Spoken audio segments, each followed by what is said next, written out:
Donc, je passe la parole à Mirna Safi pour nous présenter son livre. Et ensuite, vous aurez la parole pour poser les questions que vous voudrez. Merci beaucoup. Et à la fin, il y a une séance vente dédicace pour ceux qui souhaitent acquérir le livre. Merci beaucoup. Bonsoir à toutes et à tous. Merci beaucoup Abdallah pour cette introduction. Bon, il n'y a plus trop de suspense, vous avez presque tout dit, mais bon, je vais essayer quand même de vous montrer des choses qui ont déjà été dites par Abdallah sur le livre. D'abord, je voudrais vous remercier pour l'invitation. Je suis très contente d'être là ce soir, d'autant plus que ça me permet de venir à Clermont. Ça fait très longtemps, ça me permet de voir mes proches. Je ne prends pas toujours le temps de venir les voir, donc je suis très contente d'être là. Alors, je vais vous parler un petit peu du... Donc, c'est un livre, en fait, qui fait la synthèse, comme l'a dit Abdallah, de travaux universitaires. C'est un peu une revue de littérature, comme on parle dans le jargon universitaire. Donc, en fait, la plupart des travaux que je cite, que j'analyse dans le livre, c'est pas moi qui les ai produites. Et donc, en fait, j'essaye, le parti pris, c'est plutôt de les rassembler et d'essayer de faire un constat sur ce sujet qui est un peu épineux. Donc en fait, pour vous raconter un peu les coulisses, c'est vrai que l'éditeur, quand il m'a demandé d'écrire ce livre, c'était avec cette idée qu'il voulait absolument que j'arrive à démontrer avec des faits, de manière un peu froide, ce que j'essaie de faire dans le livre, bien sûr, en fait, l'existence des discriminations, en France en particulier. Alors, comme Abdallah l'a dit, en fait, moi, j'ai travaillé depuis maintenant 15 ans sur ces sujets, avec des données très variées, pas uniquement sur la France, avec des données aussi européennes, comparatives. J'ai aussi publié beaucoup mes travaux dans des revues internationales, donc c'est vrai que dans ce livre-là, j'ai joué un peu un autre jeu, où j'ai essayé de vraiment m'adresser à la société française. Alors, je ne sais pas trop si j'ai réussi à m'adresser à la société française, mais en tout cas, j'ai essayé de montrer avec comment les sciences sociales parlent de ces phénomènes de manière objective, sans avoir en tête trop les débats idéologiques sur ces sujets qui sont quand même assez présents. Et ce n'est pas vraiment le fait de la France, hein, ça existe dans toutes les sociétés. C'est vrai que ce sont des termes qui sont chargés, mais comme je vais essayer de vous le montrer, en fait, il se trouve qu'en en sciences sociales, on arrive plutôt bien à les mesurer et à les définir de manière très claire. Et donc voilà, j'ai essayé de faire ce travail-là. Donc j'ai essayé de faire ça en 4 chapitres. Premier chapitre, je discute en fait le concept, comment on l'analyse en sciences sociales. Et ensuite, je passe un peu de temps à expliquer comment on le mesure. Puis ensuite, c'est vraiment le deuxième chapitre qui m'a pris le plus de temps et qui était très difficile. C'est vraiment juste, c'était un peu aussi vraiment le chapitre qui répondait un peu à la commande. C'est voilà, est-ce qu'on peut dire noir sur blanc, de manière claire, ce qu'on trouve dans les enquêtes, dans les études empiriques, sachant que quand on fait des sciences sociales avec des enquêtes empiriques, on a beaucoup de débats, on a beaucoup de résultats parfois contradictoires. Donc il s'agissait de les rassembler tout en gardant un peu de nuances, mais pas trop. Donc ça, c'était un peu l'exercice le plus difficile. Ensuite, je passe un peu de temps dans le livre à expliquer en fait ce qu'on sait des raisons pour lesquelles en fait on observe donc des discriminations. Et enfin, il y a un dernier chapitre qui traite un peu des questions des politiques, donc des pistes de politique publique et d'intervention aussi d'ailleurs dans les organisations pour combattre ce phénomène. Donc aujourd'hui, je ne vais pas vous parler de tout ça. Je vais passer un peu de temps vraiment rapidement à rappeler juste la définition que j'ai en fait posée dans le livre, et ensuite expliquer rapidement aussi quelques éléments sur les mesures. Et je vais vous parler du phénomène qu'on connaît le mieux, qu'on documente le mieux, qui est en fait les discriminations sur le marché du travail. Mais je pense aussi, pédagogiquement, c'est intéressant parce qu'on voit très vite comment ce type d'interaction peut être en fait généralisé à d'autres, et je vais en dire quelques mots. Puis enfin, je discuterai peut-être un peu des solutions. Alors, si vous souhaitez m'interrompre, n'hésitez pas. Donc, je ne sais pas très bien quel format prennent vos conférences. C'est vrai que ça fait un peu un peu conférence classique. Donc voilà, si vous avez des questions de clarification, n'hésitez pas à m'interrompre. Donc d'abord, concernant les discriminations, en fait, ce qui est important à signaler, c'est que c'est assez rare en sciences sociales, mais ce terme discrimination, ça nous vient, enfin, c'est pas un terme qui nous vient vraiment, c'est pas un concept qui a été forgé par des sciences sociales proprement dites. C'est-à-dire que c'est un concept qui est d'abord juridique. En fait, on s'en est un peu accaparé en sciences sociales. Et alors on peut remonter, j'essaie un peu de discuter rapidement dans l'ouvrage, voilà, si on veut vraiment faire l'histoire du concept, on pourrait remonter à la Déclaration des droits de l'homme, mais en fait très concrètement, les premières lois antidiscrimination ont vu le jour aux États-Unis avec les Civil Rights, donc dans les années 60, et en France, on a très vite en fait eu des lois, donc dès les débuts des années 70, très vite après les Civil Rights aux États-Unis, antidiscriminatoires, et d'ailleurs en fait très vite, on a dans ces lois-là des listes de critères qui sont en fait reconnus comme étant discriminatoires par la loi. Et très vite, on a en fait l'origine raciale, ethnique, le groupe ethnique. D'ailleurs, dans la Déclaration des droits de l'homme, on avait très vite aussi, enfin dès le début, référence à l'origine raciale ou ethnique. Donc en fait, les textes sur les discriminations, en fait, ce qu'on observe depuis les années 70 en France et en Europe, c'est une profusion de ces facteurs qu'on appelle les facteurs discriminatoires dans la loi. D'ailleurs, aujourd'hui, on dénombre en France 25 critères qui sont listés par la loi et on a un peu des luttes parfois juridiques pour reconnaître. Vous avez par exemple entendu parler des derniers qui étaient la discrimination capillaire. Cette idée qu'on pourrait discriminer à l'encontre de certaines personnes en raison du type de chevelure qu'elles avaient. Alors, combiné avec d'autres caractéristiques phénotypiques. Mais vous voyez, en fait, c'est un terme qui nous vient d'abord du droit. Et en fait, les sciences sociales ont une approche un peu différente des approches juridiques, c'est-à-dire qu'il ne s'agit pas ici de condamner ou de punir. C'est plutôt en fait essayer de comprendre, d'abord de mesurer, objectiver, puis de comprendre ce phénomène dans un cadre plus global qui est assez central dans la réflexion en sciences sociales, pas seulement en sociologie, mais aussi en économie, qui est en fait la question des inégalités sociales. Donc les inégalités sociales, c'est quoi? C'est la distribution des ressources qu'on observe, et en fait on peut penser qu'il y a beaucoup de mécanismes qui expliquent que les ressources économiques, morales, si vous voulez, matérielles et non matérielles, sont distribuées de manière inégale dans nos sociétés. Et un des mécanismes possibles, c'est ce mécanisme discriminatoire qu'on définit comme effectivement inégalité de traitement. Alors, encore une fois, dans le débat public, le terme est très polysémique, et même en sciences sociales, je ne prétends pas que j'ai une définition qui est la seule définition. Mais pour travailler un peu avec des faits, j'ai plutôt réduit le spectre de la définition et j'ai choisi une définition très stricte qui en fait qualifie de discrimination, qui est assez proche en fait de la définition juridique et en fait part de cette idée d'inégalité de traitement dans des interactions sociales. Cette inégalité de traitement, on peut la rapporter à une caractéristique qui en fait qu'on appelle une catégorie sociale, qui est inhérente à l'individu et qui en fait le plus important dans le concept, c'est que cette caractéristique n'est pas pertinente pour l'interaction. Alors c'est pas tout à fait exact parce que il y a des caractéristiques qui peuvent paraître pertinentes dans l'interaction, mais qui sont aussi protégées par la loi. Et donc, en fait, ces caractéristiques-là, par exemple, typiquement le handicap, en fait, et aussi fait partie de cette littérature sur les caractéristiques donc discriminatoires. Donc, en fait, si on part avec cette définition qu'on pourrait qualifier de discrimination directe, en fait, cette définition déjà nous amène à 3 constats pour commencer. Donc d'abord, vous l'avez dit, Abdallah, c'est que c'est pas exactement la même chose que les écarts socio-économiques. C'est lié, c'est peut-être une cause, et peut-être même un effet.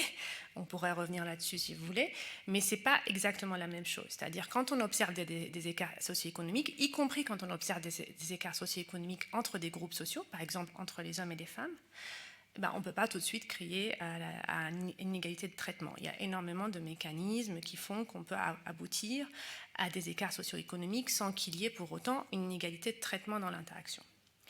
Deuxième chose importante, c'est que cette définition-là, ce qui est pratique pour nous, les praticiens des sciences sociales qui sommes intéressés par la mesure des choses, c'est qu'il s'agit de quelque chose de très tangible. C'est donc une décision, un jugement évaluatif, une action.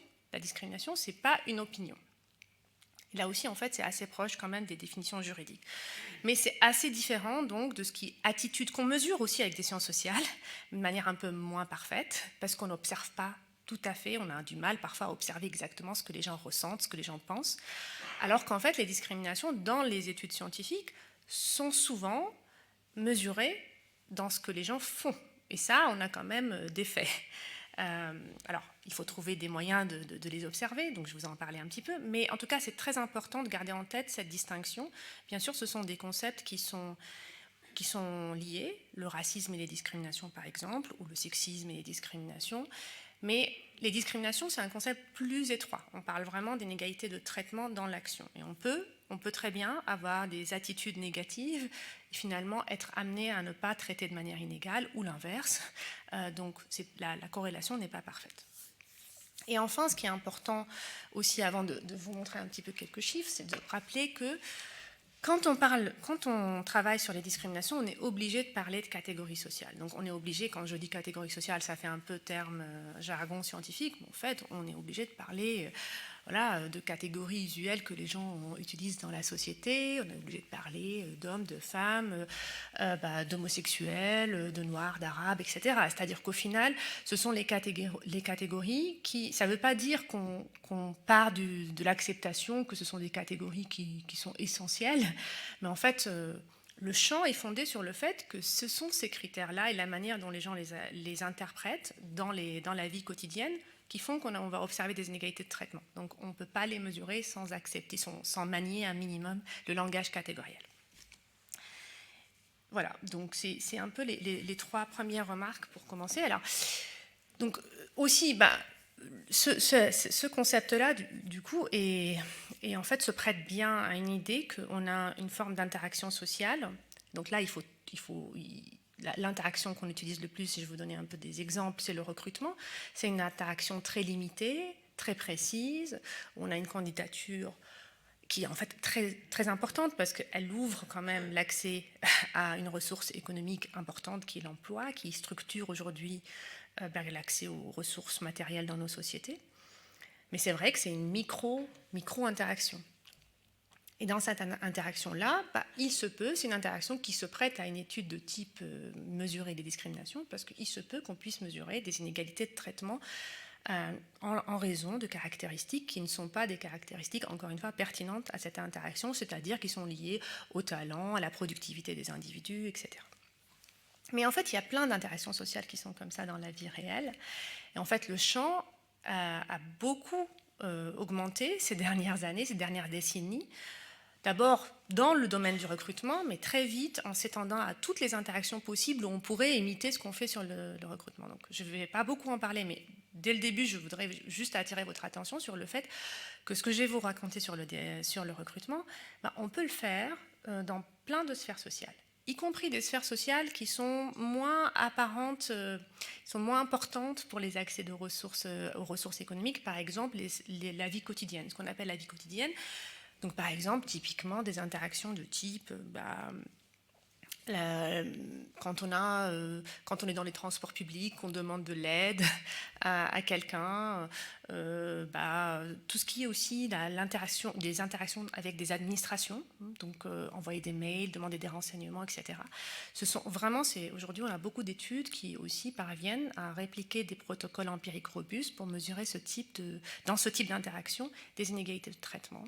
Et on le fait aussi dans certains domaines, c'est plus difficile. Par exemple, dans le domaine de la santé, pendant très longtemps, c'était plus difficile parce que pour des raisons éthiques, on a du mal à faire des expérimentations dans le domaine de la santé.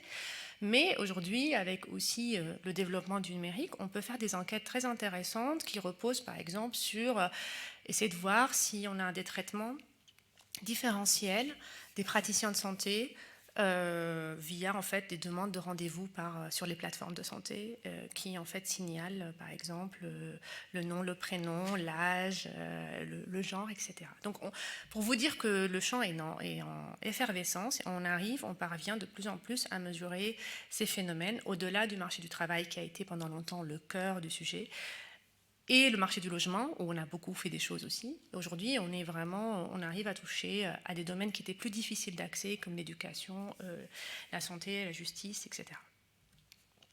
Alors, j'ai pas encore bien défini comment on mesurait les discriminations. Donc, d'abord, si je vous disais, en fait, on a besoin de mesurer ces phénomènes, la première chose que peut-être à laquelle vous pourrez penser, c'est d'abord demander aux gens s'ils se sentent discriminés. C'est vraiment pendant longtemps ce qu'on a fait. D'accord ? Et je vais revenir là-dessus, c'est-à-dire en fait juste comme on fait souvent dans les enquêtes, c'est collecter la parole des gens, hein, donc leur demander si, en fait, il se trouve que on pourra en discuter après si vous voulez. Les gens en fait perçoivent ce concept avec beaucoup d'appréhension parce que peut-être il vient du domaine juridique, donc voilà, on pourrait penser que on va surestimer en fait le phénomène en posant des questions. En fait, que les enquêtes montrent, c'est plutôt que les gens vraiment ont en tête justement qu'il faut vraiment qu'ils puissent parvenir à prouver qu'ils ont été discriminés. Donc, à l'inverse, en fait, le mot leur fait un peu peur dans les enquêtes s'il est posé de manière explicite. Mais en tout cas, il y a plein de raisons sur lesquelles je pourrais revenir qui font que très vite, ces méthodes-là, qui sont toujours utilisées dans les plus grandes enquêtes d'ailleurs, comparatives internationales, qui consistent à demander encore une fois directement aux répondants s'ils ont connu une expérience de discrimination, elles ont des fragilités. Des fragilités, elles ont des fragilités dans l'administration de la preuve. On pourrait aussi demander aux gens s'ils discriminent eux-mêmes. D'accord ? Et ça, on l'a fait aussi. Alors, vous allez me dire, c'est encore plus fragile. D'autant plus que, effectivement, on vit dans des sociétés où il y a quand même une culture égalitariste et il y a une loi aussi. Donc, c'est difficile. Donc, on parle de problèmes de désirabilité sociale. Et pour la petite histoire, c'est des enquêtes qui demandaient aux personnes, en fait, si elles discriminaient ou non aux États-Unis au début du XXe siècle, à l'inverse, en fait, avaient tendance à collecter beaucoup de discrimination, puisque les gens, en fait, il y avait une perception, c'était une bonne chose de discriminer, en fait. C'est que c'est plutôt, on est plus respectable. Par exemple, si on tient un hôtel, il y a un collègue qui avait fait une enquête très intéressante dans les hôtels, on est plus respectable quand on discrimine, justement, parce que dans cet hôtel-là, on ne va pas recevoir n'importe qui. Et aujourd'hui, si on fait ce type d'enquête, on a exactement l'inverse. On a plutôt des gens qui ne vont pas le dire, mais peut-être le faire si on observait le phénomène de manière un peu... avec un protocole empirique adapté. Mais bon, c'est pour vous dire que le contexte affecte beaucoup la réponse des individus. Donc là aussi, ça fragilise ce type de questions. Donc les méthodes déclaratives qui sont utilisées, qui ont leur intérêt, ont été quand même assez rapidement critiquées et invalidées un peu dans les sciences sociales. On a aussi d'autres mesures sur lesquelles je ne vais pas trop revenir. Mais au final, à partir des années 90, vraiment, on a dans ce domaine-là une généralisation des méthodes expérimentales. Alors, les méthodes expérimentales nous viennent plutôt des sciences médicales et des sciences exactes, avec cette idée qu'on pourrait essayer, dans la vie réelle, d'avoir des protocoles où on contrôle bien les choses comme on les contrôle, comme si on était dans un laboratoire. Donc, dans un laboratoire, quand on veut mesurer les causes et les effets des choses, on contrôle tout autre paramètre. Alors bien sûr, la vie sociale est beaucoup trop compliquée, donc quand on a des données, même quand on a des données représentatives, collectées par les services de statistiques publiques, etc., on ne mesure pas bien les causes et les effets parce que en fait, les relations entre les causes et les effets sont polluées par plein de facteurs. Et du coup, on essaye, dans les méthodes expérimentales, de se rapprocher. On ne peut pas le faire pour tout, mais parfois, on y arrive. On essaye de se rapprocher de cette espèce d'idéal d'expérimentation dans les laboratoires. Alors, en vérité, en ce qui concerne les discriminations, on parle d'expérimentation sur le terrain, c'est-à-dire on ne contrôle pas les choses en laboratoire, sachant qu'il y a des études en laboratoire, je pourrais en parler un peu. Mais la plupart des études, en fait, il faut quand même qu'elles nous renseignent un peu sur la vie réelle, donc on les fait plutôt sur le terrain, en essayant le plus possible de contrôler. Donc, par exemple, l'expérimentation que vous connaissez toutes, je pense, c'est quand même l'envoi de CV.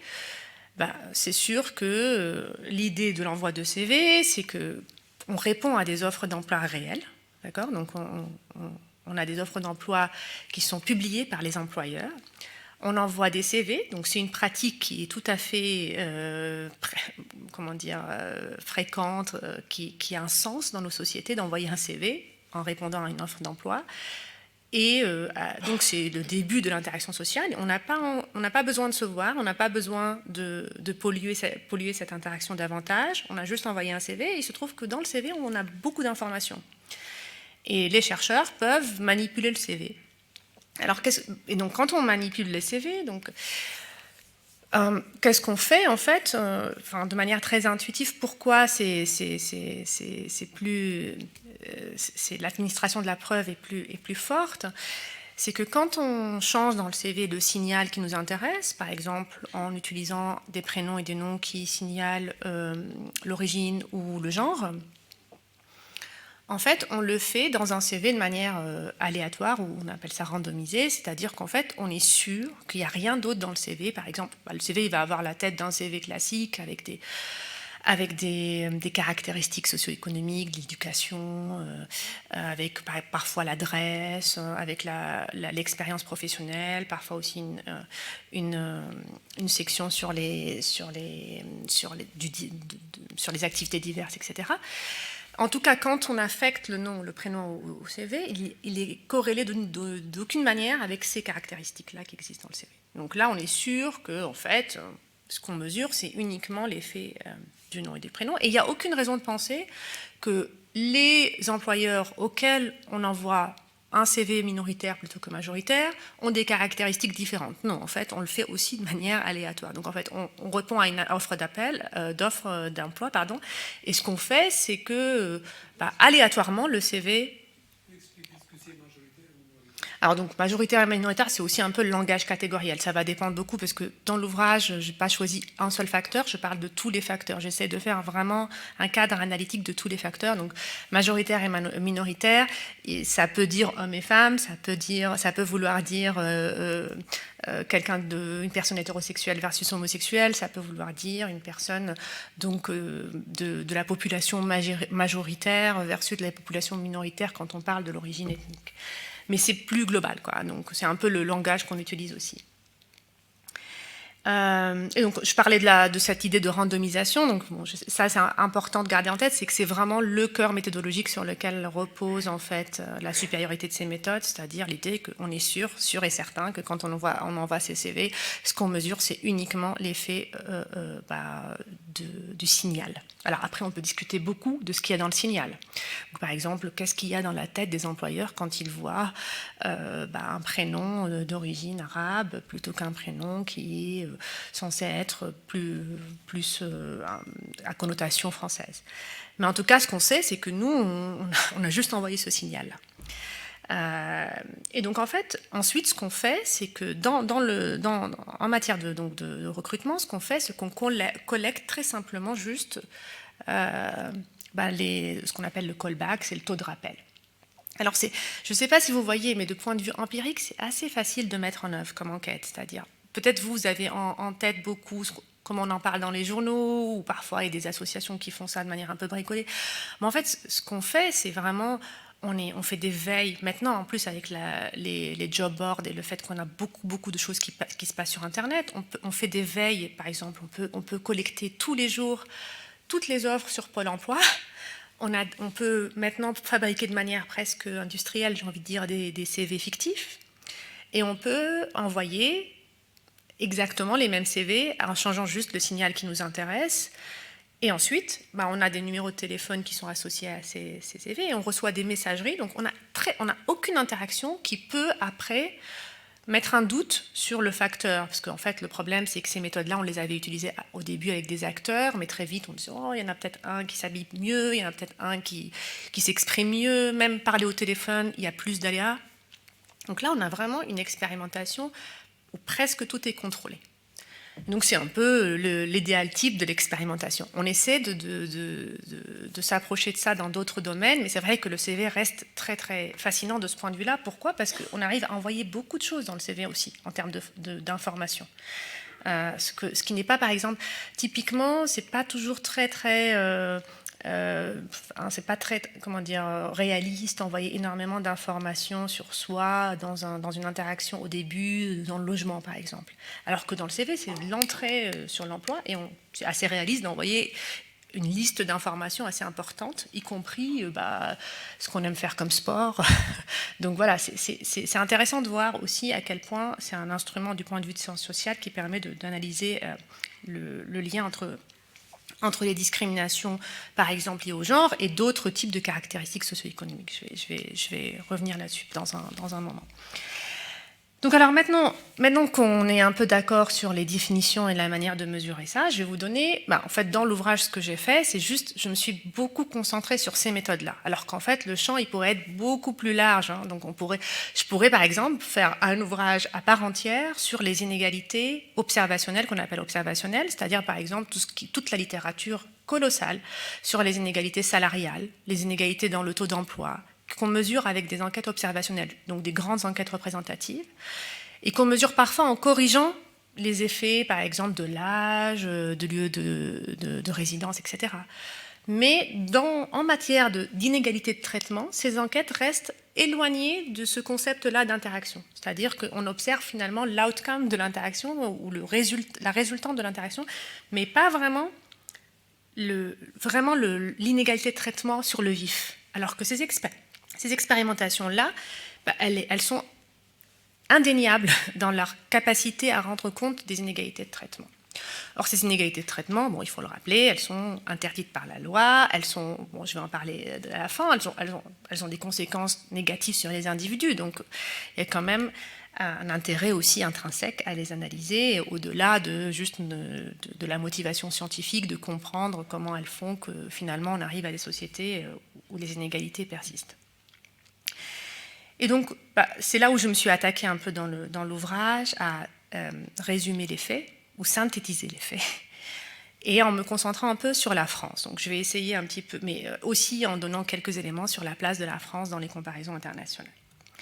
Donc d'abord, en ce qui concerne, là encore, juste le marché du travail, et plus précisément le recrutement, parce que c'est vraiment là où on a le plus d'études, on a à peu près 320 études. Alors ça remonte à 2023, c'est la dernière méta-analyse, donc bon, en fait, aujourd'hui, on peut estimer qu'on est plutôt vers peut-être 340, 350.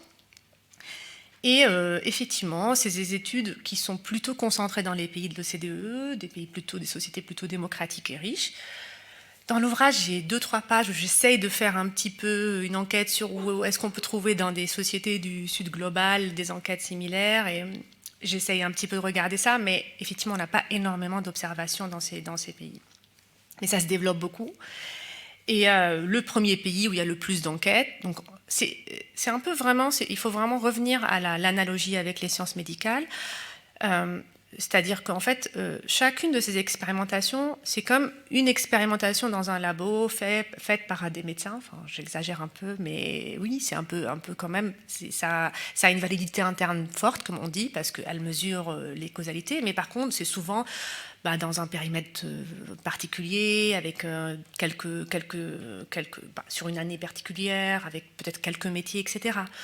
Et donc, il faut les mettre un peu ensemble pour avoir plus de généralité, et c'est ce qu'on appelle dans les enquêtes expérimentales les méta-analyses, c'est-à-dire qu'on met ensemble plusieurs études et on essaie de sortir des messages globaux de ces études. Et il se trouve, par exemple, qu'aux États-Unis, on a à peu près 60 études. Là aussi, on parle de protocoles exactement similaires. Donc, on est capable de les mettre ensemble. Et en France, on a plutôt une vingtaine. Alors, on pourra revenir là-dessus. En France, en fait, c'est plutôt un pays où il y a beaucoup de ce type d'enquête par rapport à d'autres pays qui nous entourent.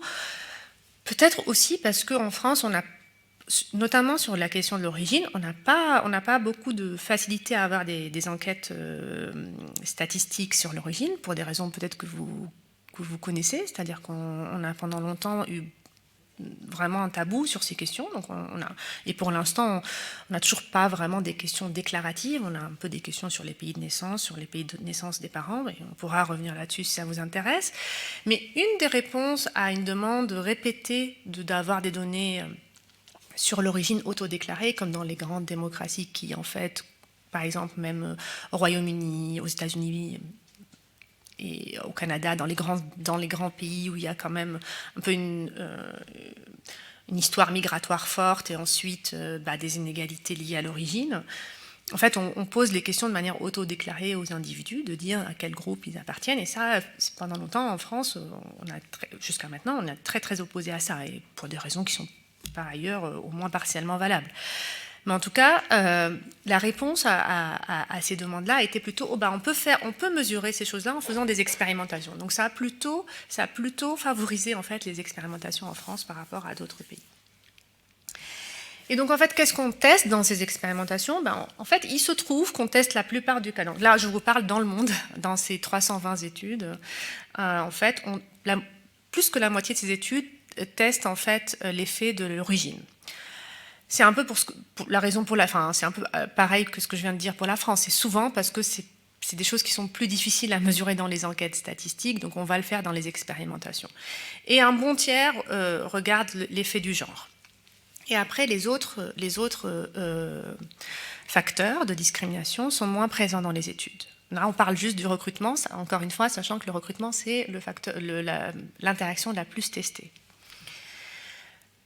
Et voilà, donc on fait ça dans des signaux. Je pourrais vous dire beaucoup de choses. Alors dans l'ouvrage, vous allez trouver beaucoup d'exemples, donc des détails un peu sur les exemples. Alors d'études qui utilisent le prénom, d'autres qui utilisent des photos, parfois la combinaison des deux, parfois des choses qui existent dans la lettre de motivation.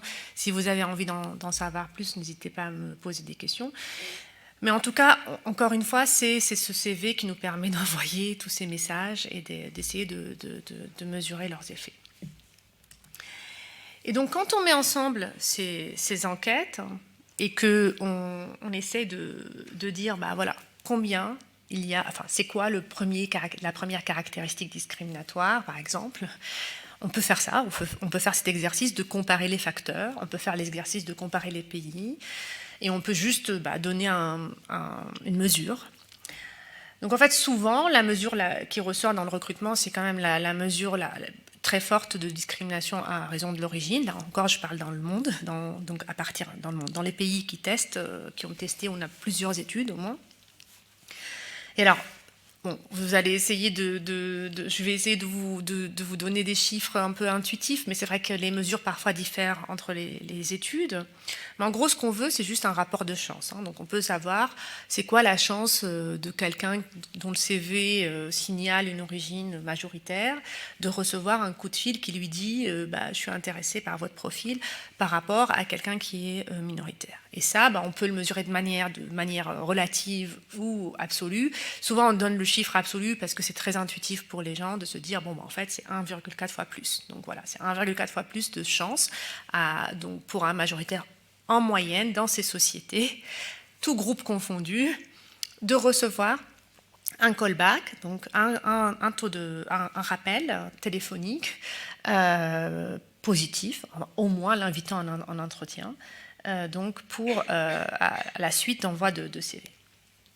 Alors quand on compare les groupes, on trouve qu'en fait, certains groupes sont plus discriminés que d'autres, et en particulier, là encore, partout dans ces pays, c'est plutôt les groupes qui sont originaires du Moyen-Orient et d'Afrique, avec des taux un peu plus forts que ce qu'on trouve en fait pour l'ensemble des... Alors, il faut dire que la plupart de ces études, ça c'est aussi intéressant, je pense que j'aurais dû aussi vous le dire avant, c'est que ce champ-là est quand même lié aux inégalités sociales, donc souvent, on ne peut pas tester toutes les origines dans une même étude, donc souvent on teste les origines qu'on connaît par les données observationnelles comme subissant des inégalités, au sens où on sait que le taux de chômage, par exemple, est plus fort pour les personnes d'origine africaine, donc on essaie de voir s'il y a une dimension discriminatoire, par exemple, en faisant ces analyses et en choisissant dans nos CV de signaler l'origine africaine. Mais il y a aussi des études qui regardent l'effet de l'origine européenne, donc donner des prénoms qui sont distinctifs par rapport à la population majoritaire, mais qui signalent une origine européenne plutôt qu'une origine. Donc on peut quand même mesurer les choses un peu en comparant différents groupes. Alors, ce qui est important, c'est que j'ai commencé par dire ça, parce que, encore une fois, c'est la plupart des analyses s'intéressent à ce facteur et trouvent un effet fort. Mais il faut dire que l'effet le plus fort dans moins d'études est quand même l'effet de l'âge. Donc en fait, les employeurs réagissent énormément à l'âge. Et ils réagissent à l'âge de manière aussi... alors c'est très compliqué de faire les enquêtes sur l'âge, mais je n'ai pas beaucoup de temps de développer. Mais en fait, contrairement à l'origine, ce n'est pas noir et blanc. En fait, c'est vraiment... ça dépend de la distribution. Ça veut dire on a en gros de la discrimination qu'on observe pour les jeunes, contre les jeunes, et des discriminations aussi qu'on observe pour les personnes les plus âgées sur le marché du travail. Et donc, en fait, il faut imaginer des protocoles empiriques où on envoie des signaux sur l'âge qui contrôlent l'expérience, parce que c'est la grande difficulté méthodologique, c'est qu'en fait, on peut se dire c'est pas l'âge, c'est l'expérience, ça n'a rien à voir avec l'âge. Mais en fait, on arrive à faire ça de manière très convaincante et méthodologiquement robuste, et on trouve des taux très forts en fait de discrimination en raison de l'âge. Alors, donc, j'ai un tableau, je crois, sur la France. Je pourrais peut-être vous le montrer tout de suite. Moi, j'ai essayé de regrouper, de montrer juste dans ce tableau que vous trouvez dans l'ouvrage les dernières études en France, ce qu'elles trouvent pour chacun des facteurs. D'accord ? Donc, on trouve des taux. Par exemple, quand on signale la religion, je pourrais en parler aussi. Souvent, comment on signale la religion ? On le signale dans la partie, donc sur les divers. La partie divers, on signale une activité associative dans une association religieuse versus une association non religieuse. Et parfois, on utilise aussi les lettres de motivation. Il y a aussi des enquêtes qui montrent des femmes voilées et on mesure uniquement l'effet du voile. Alors, on pourrait revenir là-dessus, mais c'est un facteur qui est aussi interprété de manière différente dans les analyses. Mais en tout cas, ces enquêtes-là trouve les taux très forts de discrimination. Donc la religion en France est un facteur qui est fort de discrimination.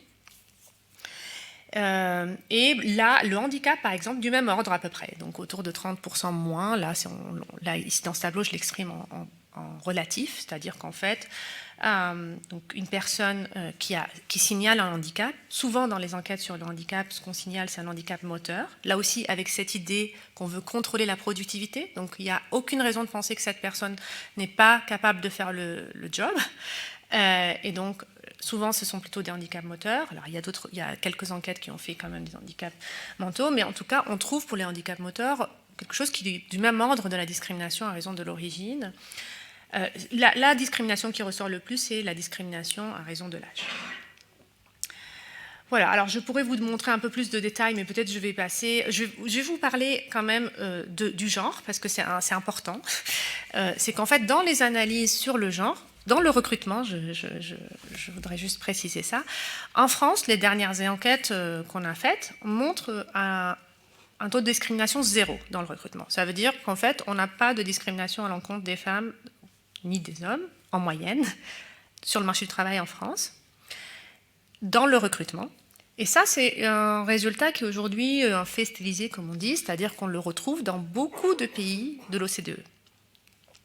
Et ce qui est intéressant, c'est assez intéressant, j'aime bien comparer les deux, parce que, en fait, ça n'a pas toujours été comme ça. C'est-à-dire que les enquêtes sur le genre, les premières enquêtes sur le genre, montraient des inégalités, donc des discriminations à l'encontre des femmes. Et aujourd'hui, on trouve en moyenne 0.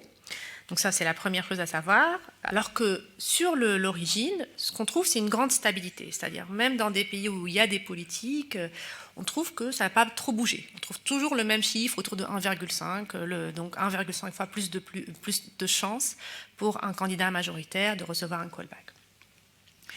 Deuxième caractéristique intéressante à garder en tête, c'est que, là je vous montre par exemple, en France, une enquête à laquelle j'ai participé, où on a plusieurs types de métiers et on mesure cette discrimination à l'encontre donc, de candidats ici en fait signalés comme originaires d'Afrique du Nord, du Maghreb. Et donc en fait ce que vous voyez, c'est quel que soit le métier, ici on a toujours de manière systématique des écarts, donc parfois plus grands, mais toujours des écarts en fait, favorable aux candidats majoritaires. D'accord ? Et c'est vraiment beaucoup plus compliqué quand on regarde le genre. Donc là, vous voyez les hommes en jaune et les femmes en vert. Et en fait, quand je vous ai dit que la discrimination était 0 en moyenne, En fait, ce qui se passe, c'est qu'il y a des métiers où on discrimine les femmes, il y a des métiers où on discrimine les hommes. Et quand on creuse un petit peu ça, qu'est-ce qu'on voit?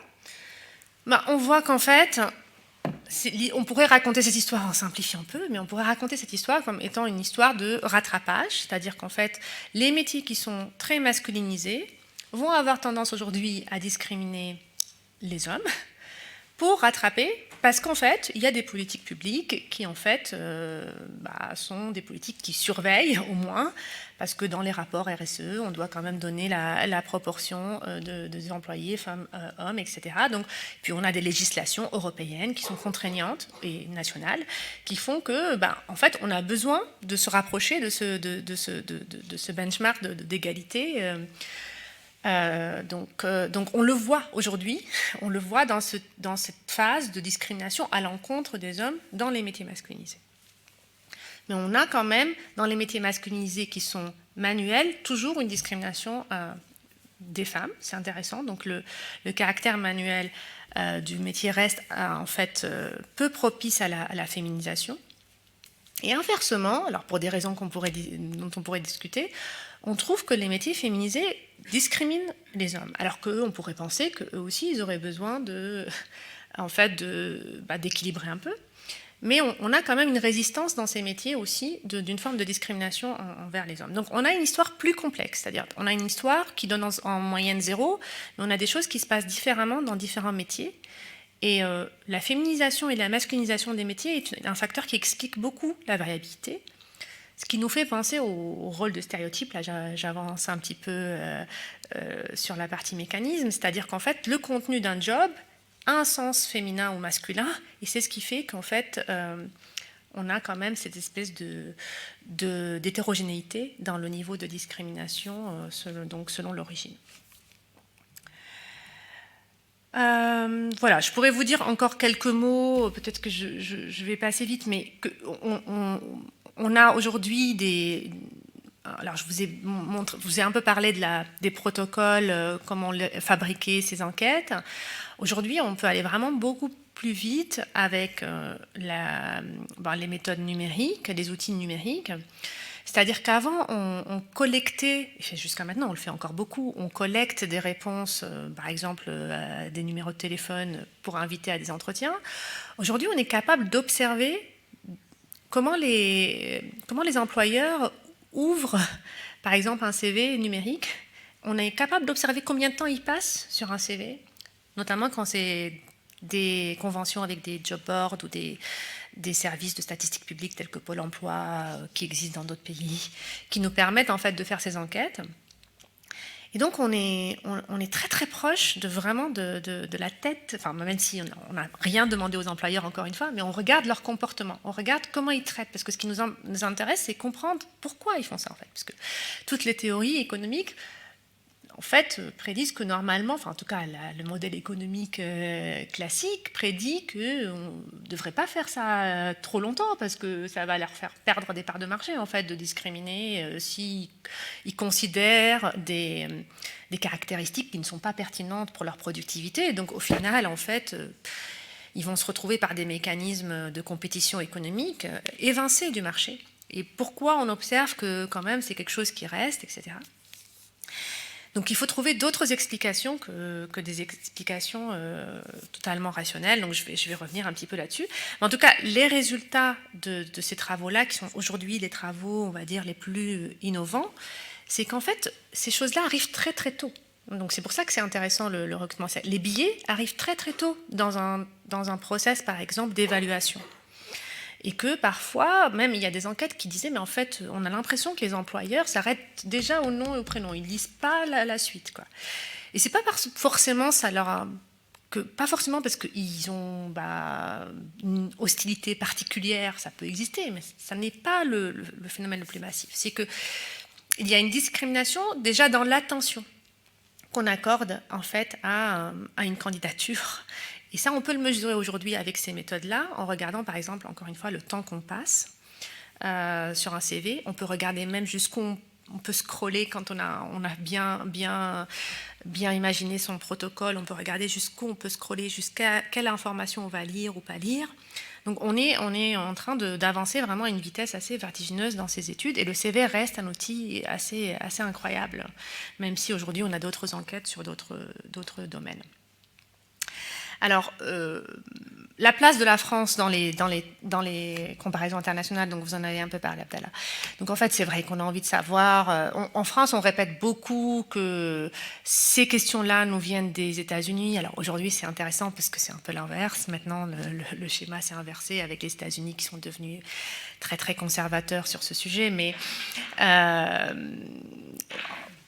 pendant longtemps, le discours en France était de dire on n'est pas l'Amérique, enfin, on n'est pas les États-Unis, on n'a pas ces phénomènes-là, on n'a pas eu une société d'apartheid, on n'a pas eu une discrimination raciale qui est comparable à ce que, par exemple, les Afro-Américains ont connu aux États-Unis. Et donc voilà, après, tout ça, c'est vrai du point de vue historique, en tout cas, on peut discuter de l'analogie, de limites de l'analogie. Mais en tout cas, une question tout simple, empirique, c'est que quand on mesure dans ces enquêtes-là, de manière encore une fois harmonisée et semblable, en fait, ce qu'on trouve, c'est que finalement, il n'y a pas trop de différence, et c'est plutôt la France qui arrive en tête en fait des enquêtes comparatives. Alors il y a une enquête qui a été publiée pour la première fois en 2019 qui compare 9 pays. Donc cette enquête, ce qu'elle fait, c'est tout simplement, elle prend toutes les enquêtes expérimentales dans le recrutement dans ces 9 pays et elle fait une mesure toute simple sur majorité et minorité, et elle regarde. Et la France, dans cette enquête, c'était un peu quand même la première étude qui l'a montré, ressort comme le premier pays parmi ces 9 dans la discrimination liée à l'origine. Et donc là, bon, là encore, ça dépend un peu de la manière dont on mesure, mais en gros, là, c'est plutôt...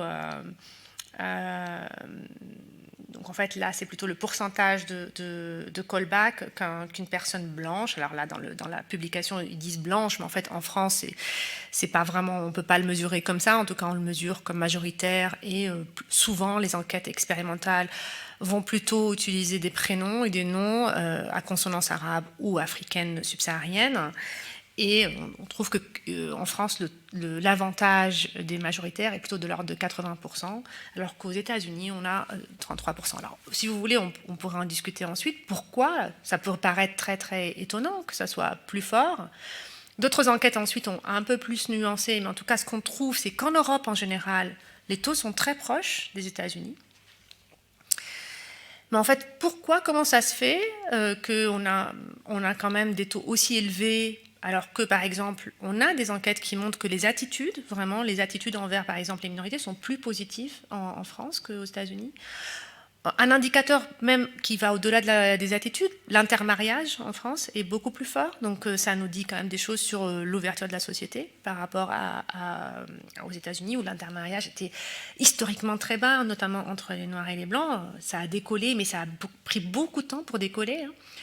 Et donc, en fait, c'est pour vous dire que ce n'est pas seulement une question de racisme et d'attitude négative.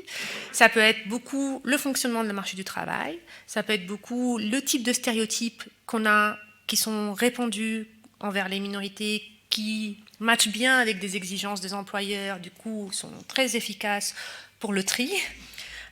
Et donc, c'est plein de choses qui font que même avec des niveaux d'attitude qui sont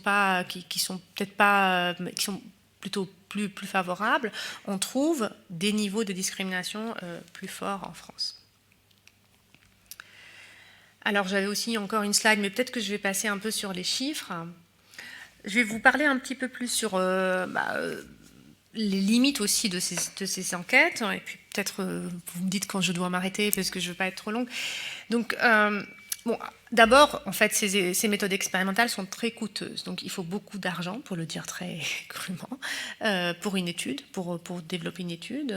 Donc, c'est un travail colossal, et souvent, on a dans toutes les expérimentations, on a un risque fort aussi qu'il y ait des pépins, qu'il y ait parfois de la détection.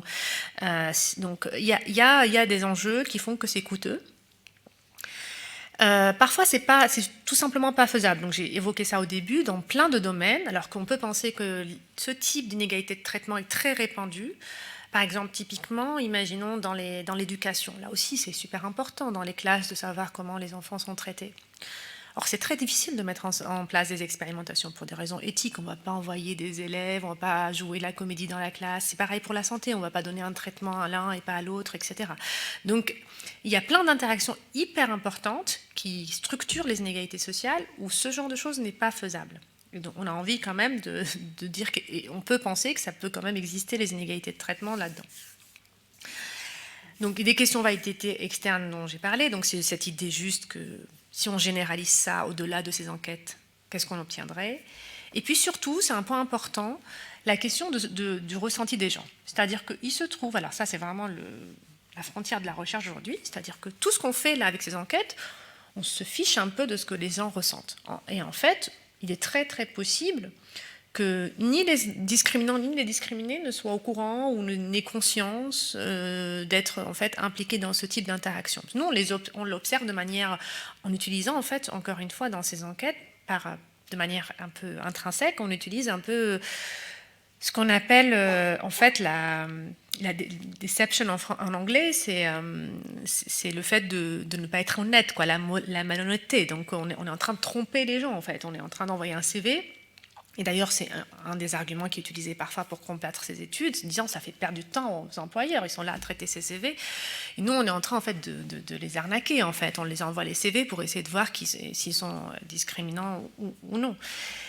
Et donc, en fait, finalement, on s'intéresse très peu à ce qu'ils pensent et on s'intéresse encore moins, là pour le coup, parce que les sujets n'existent même pas, sont des CV fictifs, par exemple, et c'est le cas pour toutes les enquêtes, quel que soit le domaine. On envoie des mails fictifs, des candidatures fictives, même quand c'est des patients qui contactent des médecins, par exemple, sur les plateformes, comme je vous les ai évoquées, c'est fictif. Les enquêtes sur l'aide qui se développent aujourd'hui, on fait des enquêtes sur le terrain, par exemple, on envoie des acteurs, on leur fait tomber un sac de courses dans le métro, on regarde si les gens vont les aider ou non. On essaie de répliquer cette interaction plein de fois.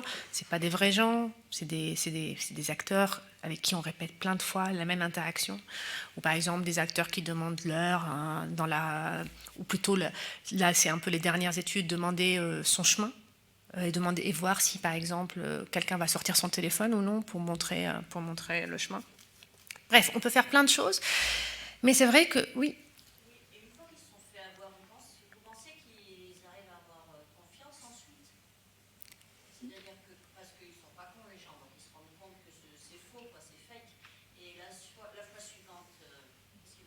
Alors en fait, donc la fois suivante, en fait, pour les employeurs déjà, en fait, ils peuvent pas. Par défaut, il est sympathique. Il est là, il aide, quoi. C'est normal d'aider. Donc si vous faites des tests comme ça, sans arrêt, on est déjà bien testé dans la vie. Donc Oui, c'est vrai, c'est un peu c'est vrai c'est une des critiques qui est formulée. Alors encore une fois, donc on répète pas les interactions sur les mêmes humains. Donc typiquement, en fait, le principe de ce genre d'expérimentation, c'est l'aléatoire. Donc par exemple, on va dans le métro, les collègues qui font ça, ils vont aller dans le métro, ils vont prendre de manière aléatoire. Il y a un protocole très précis qui fait que toutes les quelques minutes, ils vont prendre de manière aléatoire un passant et ils vont répliquer l'interaction devant ce passant, mais ça va pas, devant le même passant, on ne va pas la refaire. Hein. Donc en fait, il n'y a aucune manière pour les personnes qui sont potentiellement impliquées dans ce type d'interaction de savoir. Et d'ailleurs, ça, c'est une limite éthique, on pourrait discuter de ça, hein, mais pareil pour les employeurs. Alors, on pourrait dire, les employeurs, maintenant, ils se méfient. Quand ils regardent un CV, ils se méfient, ils se disent, ah là là, j'ai un prénom, là, je peux pas ne pas l'appeler, parce que, en fait, il n'y a aucune motivation derrière l'étude de stigmatiser ou de punir, ou même de révéler l'identité de l'employeur. C'est absolument pas le cas, en fait. On ne sait pas, en fait, finalement. C'est anonymisé. Nous, ce qu'on veut, c'est juste mesurer l'ampleur du phénomène parce qu'on pense que c'est important pour une société qui, en fait, cherche quand même l'égalité formelle, de se dire qu'il y a peut-être des phénomènes qui font que dans la vie quotidienne, on n'a pas cette inégalité formelle. Et donc, c'est une manière de le mesurer avec des limites. Effectivement, si on répète ces protocoles, on peut comprendre qu'on développe, vous avez utilisé le mot confiance, on développe la suspicion généralisée. Et c'est vrai que c'est... Mais il faut garder à l'esprit que ça reste extrêmement minoritaire dans le volume d'offres d'emploi, par exemple, hein, ce qu'on fait. Et encore une fois, aucun moyen pour les employeurs de se rendre compte qu'ils ont été, par exemple, testés. Et puis, les chercheurs, aucunement dans leur procédure éthique, n'ont le droit de révéler quoi que ce soit sur l'identité de l'employeur. On n'utilise pas. C'est pour ça qu'on est différent de ce point de vue-là, comme j'ai commencé par le dire, de l'approche juridique. C'est-à-dire, nous, on ne cherche pas en fait à pointer du doigt des employeurs en disant non, on va vous faire un procès parce qu'on a observé ça. Non, en fait, l'objectif, c'est de documenter un phénomène qui a un intérêt scientifique par ailleurs et aussi un intérêt sociétal.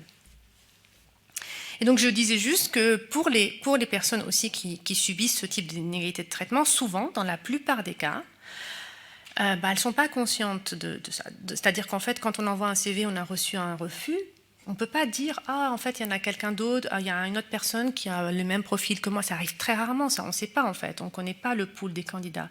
Donc, on n'a pas non plus une conscience des discriminations.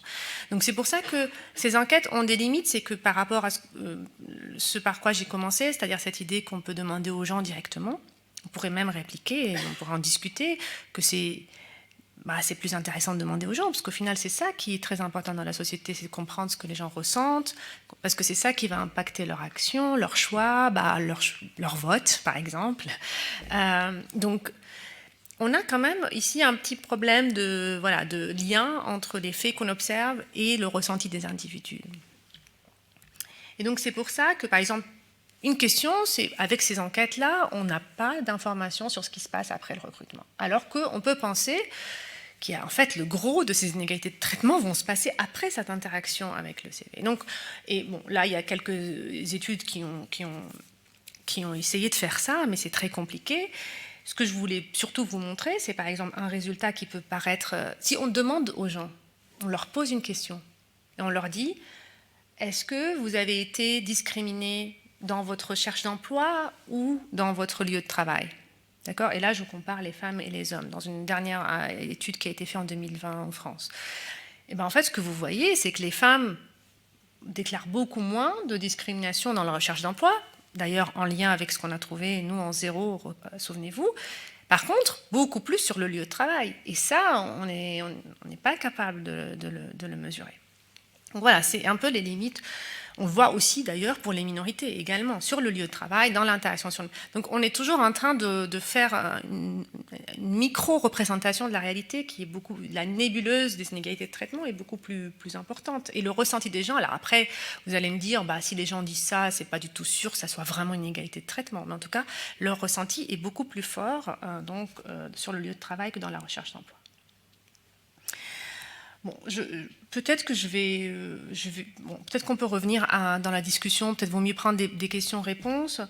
Je vais peut-être juste parler un petit peu des conséquences et des pistes de politique pour qu'on ait un peu plus de matière pour la discussion. Donc voilà, j'espère vous avoir à peu près convaincu qu'on est capable de mesurer ces choses-là de manière assez irréfutable, en tout cas avec les sciences sociales, même s'il y a des limites, même si on ne prétend pas, encore une fois, tout dire sur le ressenti des individus, mais en tout cas, ce sont des choses ce sont des phénomènes qui existent dans nos sociétés et qui méritent d'être traités de manière sérieuse, notamment parce que, encore une fois, ça a des conséquences très détrimentales qu'on peut mesurer aussi sur un ensemble de phénomènes. D'abord, on pourrait me dire d'abord c'est illégal, d'accord ? On le répète, il faut le répéter. C'est aussi, on pourrait dire, c'est pas moral, c'est-à-dire que effectivement, pourquoi la loi antidiscriminatoire est quelque chose on peut pas s'opposer à la loi antidiscriminatoire, parce qu'en fait, ce qu'on essaie de faire, c'est protéger la dignité humaine quand même, parce qu'en fait, quand une personne, pour des caractéristiques qui sont liées à sa propre personne, est traitée de manière inégale dans nos sociétés, en fait, c'est une forme d'atteinte à la dignité humaine, au principe d'égalité, etc. Donc, on peut avancer plein d'arguments comme ça formels. Mais il se trouve aussi qu'on a des raisons pratiques, c'est-à-dire que même en dépassant ces arguments un peu plus philosophiques, en fait, c'est détrimental pour la société, parce que d'abord, ça a un coût. Donc la discrimination, par exemple, et l'expérience de discrimination est liée à la santé mentale, donc, et aussi physique. On a pas mal d'enquêtes qui montrent alors on a parfois des difficultés à mesurer des raisons de cause à effet, mais en tout cas, on voit que les populations qui subissent des discriminations tendent à avoir des caractéristiques de santé mentale et physique moins favorables. Et de manière plus intéressante, peut-être, on voit des conséquences, et là, pour le coup, on arrive à mesurer ça avec vraiment des enquêtes causales, on voit des conséquences sur leur productivité ou leur performance. Peut-être vous en avez déjà entendu parler, mais par exemple, quand on met des filles, des garçons pour faire un examen de mathématiques et on rappelle, alors ça c'est un fait dans des expérimentations de psychologie, on rappelle à des filles qu'en général les filles réussissent moins en maths. En fait, les filles vraiment réussissent moins en maths pendant l'examen, quoi. Et en fait, et on peut le montrer de manière encore une fois aléatoire, c'est-à-dire c'est pas que ces filles-là en l'occurrence étaient moins bonnes que les garçons. Et donc, c'est ce qu'on appelle dans la littérature la menace du stéréotype, c'est-à-dire quand on sait que l'attente des agents, c'est de voir qu'on performe moins, en fait, on performe moins. Et donc, ça, c'est lié quand même, ça c'est un peu, comment dire, un moindre gain pour tout le monde. Donc, c'est pas uniquement pour les personnes dont les performances. Et puis, surtout, ça participe à la reproduction de ces formes d'inégalité. Puis ensuite, on peut aussi parler des effets qui sont de type organisationnels ou sociétaux, c'est-à-dire le fait que dans les entreprises, et d'ailleurs les employeurs savent très bien ça, c'est que ça met une mauvaise ambiance pour que les gens puissent travailler ensemble. S'il y a des inégalités de traitement, il faut gérer des climats tendus, il faut gérer des problèmes relationnels. Pareil pour la cohésion sociale dans une société, on ne va pas trop généraliser, mais effectivement c'est lié à ça. S'il y a beaucoup trop de discrimination, il y a moins de cohésion sociale, il y a plus de division, etc. Ce qui est très intéressant aussi d'un point de vue typiquement utilitariste, c'est que les personnes, et donc on peut raconter ces histoires encore une fois sur les femmes comme sur les minorités ethniques, les personnes qui anticipent un retour moindre de leurs caractéristiques productives, c'est-à-dire que si je pense que même si je fais des études, en fait je vais être moins bien traitée par les employeurs sur le marché du travail, en fait, itération, une génération, je fais moins d'études, en fait. Et donc, en fait, c'est un peu un cercle vicieux pour l'économie.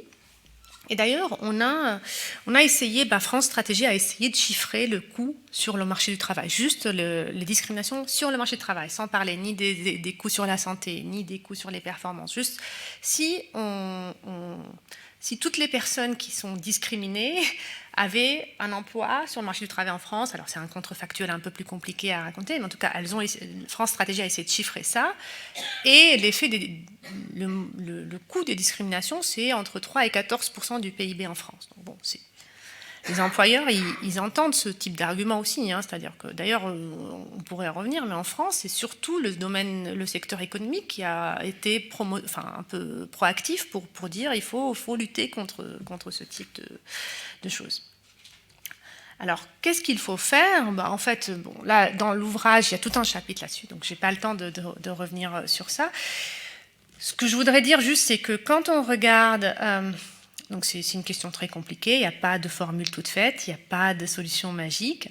Et d'ailleurs, quand on regarde l'évolution et la persistance de ce phénomène, y compris dans des sociétés où il y a des lois beaucoup plus fortes, en fait, on se rend compte il faut attaquer la question avec beaucoup d'humilité. C'est-à-dire qu'il ne s'agit pas de dire là, maintenant, on va casser. Alors, ce qui se passe pour le genre est quand même assez inspirant, parce qu'il y a plein de choses qui sont assez proches, et on pourrait s'inspirer de progrès qu'on a fait, parce que sur les questions d'inégalité homme-femme, il y a encore des inégalités sur le marché du travail, par exemple, dans le salaire, mais quand même, les tendances, globalement, sont à la baisse. Dans toutes les sociétés de l'OCDE, et là où il y a eu une uniformisation aussi des régulations. Alors, ce qu'on peut faire en particulier, parce que pour les questions de l'origine, en fait, la France, encore une fois, sort comme un pays où ces formes de discrimination est forte, en fait, on peut s'inspirer un petit peu de ce qui se passe sur le genre, c'est-à-dire on peut avoir une forme d'agence, c'est ce qu'on demande depuis longtemps dans le milieu de la recherche, d'avoir une agence indépendante de l'État, au moins qui mesure ça. Le problème, c'est vraiment d'abord mesurer de manière... Alors, nous, les chercheurs, en fait, notre job n'est pas forcément de refaire ces enquêtes à l'infini tous les ans. C'est-à-dire, l'intérêt de la recherche n'est pas forcément de juste mesurer. En fait, nous, les questions intrinsèques qui nous intéressent, c'est comprendre et essayer éventuellement d'informer le débat public sur comment on peut lutter contre ça. Mais c'est vrai que quand on fait une enquête, 2 enquêtes, 3 enquêtes en France, presque tout le temps, là, quand on répète ces enquêtes, on tombe très très vite sur les mêmes taux. C'est-à-dire, il n'y a même plus une nouveauté dans nos résultats. En fait, on attend plutôt qu'il y ait un service public, une agence indépendante qui réplique ce type d'enquête, qui essaie de dire, bon, en fait, avec peut-être une forme de documenter de manière indépendante le niveau de ces discriminations, essayer de regarder s'il y a une manière de les affecter positivement. Aussi, ce qui est important, c'est une question un peu aussi sur laquelle on a beaucoup bloqué en France, c'est que pour la question du marché du travail, on aurait besoin d'identifier dans les entreprises au moins ce qu'on appelle les méthodes soft, juste informer, donner un chiffre sur la composition dans les entreprises. Donc ça, c'est typiquement ce qu'on utilise sur le genre. C'est juste le fait d'informer, de dire, voilà, dans mes recrutements, dans ma procédure de recrutement, j'ai reçu autant de CV de femmes, autant de CV d'hommes, voici ce que j'ai obtenu au final. C'est juste, c'est juste le reporting objectif et transparent et très efficace en fait, parce que notamment dans un contexte, encore une fois, où l'égalité reste quand même la norme. Alors aujourd'hui, vous pourrez me dire, et peut-être je vais m'arrêter là, c'est pour ça que finir ce livre dans cette période était un peu douloureux, parce qu'on est peut-être dans une phase où on n'est plus trop d'accord sur l'objectif d'égalité. Et là, on le voit très clairement aux États-Unis, c'est-à-dire que l'administration Trump a complètement cassé même le sorte de socle de se mettre d'accord sur le fait que ce qu'on cherche, c'est quand même l'égalité de traitement. Et donc de ce point de vue-là, ça devient très difficile de mettre en place des politiques. Mais en tout cas, peut-être aussi, dans notre malheur, on va dire, notre chance en Europe, c'est d'observer en fait ce qui se passe aux États-Unis quand même un peu, avant nous, quelque part, et de voir le coût que ça a, en fait, sachant que nous, en France et dans d'autres pays européens, on n'a pas développé des outils antidiscriminatoires aussi puissants qu'aux États-Unis, parce qu'aux États-Unis, il y a un grand nombre d'entreprises qui avaient des contrats avec l'État, qui devaient faire du reporting constant sur les minorités au sein de leur main-d'œuvre, ce qu'on n'a pas du tout en Europe ni en France. Mais bon, disons qu'en fait, une manière, sans même avoir des politiques, parce qu'en fait, la plupart des politiques, malheureusement, qui sont, on va dire, un peu plus radicales, vont avoir des effets négatifs, et ça, je pourrais revenir là-dessus. C'est-à-dire que le problème de ces questions-là, c'est que ça touche à la cohésion sociale. Donc, en fait, ça crée aussi des réactions défensives, et on le voit sur la question du féminisme. Donc, on le voit. Donc, il faut trouver des solutions des actions dont les avantages sont supérieurs aux inconvénients. Et c'est pour ça qu'une des actions les plus logiques, c'est juste transparence, essayer de faire du reporting de manière transparente sur, par exemple, les compositions dans les entreprises. Voilà, donc je vais m'arrêter là. Il y a d'autres éléments, mais peut-être que c'est le moment de prendre un peu des questions. Voilà. Merci beaucoup.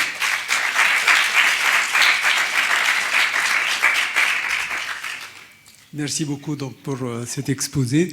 Maintenant, à vous de poser les questions qui s'imposent.